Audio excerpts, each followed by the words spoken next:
jengkut lajan Pat klempoi berkat utrai unwan Gumnu Jing im Ke kloi ni em ban len ya shem Haba unwan utrai Ni kum ki thei so ti babin Haba unwan ha shi teng min Baro ki yeng da jing ling ngo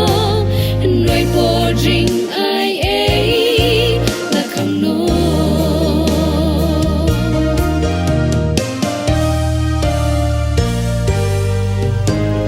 Ki bangit play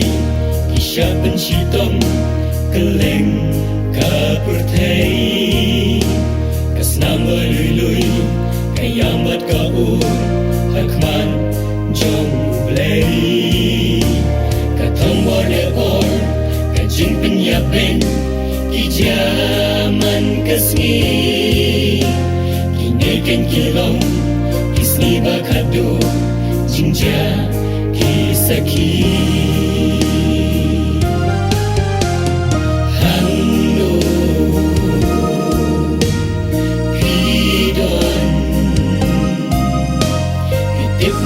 em ba jengkut lajan klempoi berkat utrai unwan Gumnu Jing im Ikloi ni em ban let ya shem Ba unwan utrai Ni kum ki thei sot ti babi Haba unwan ha shi teng mi Baro ki yeng da jing leng ngo Noi po jing ai ai La kham no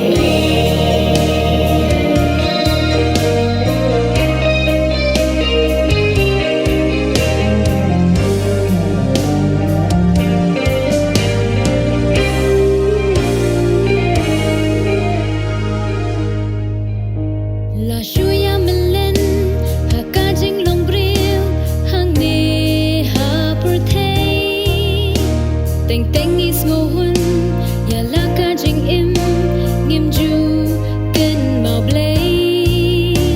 Jing ja ba phala Ki yai pen ken mau Ki yai yeng sakhi U blei ba krau bor Shen shen hi unwan Haka wei kasngi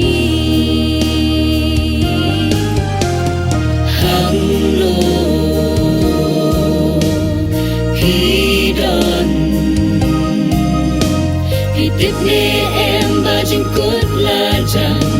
Pat klempoi berkat utrai unwan Gumnu Jing im Pikloi ni em ban let ya shem Haba unwan utrai Ni kum ki thei sot ti babit Haba unwan ha shi teng min Baro ki yeng da jing leng ngo Hen rei por jing ai ai La khang no Ni kum ki thei sot ti babit Haba unwan ha shi teng min Baro ki yeng da jing leng ngo Hen rei por jing ai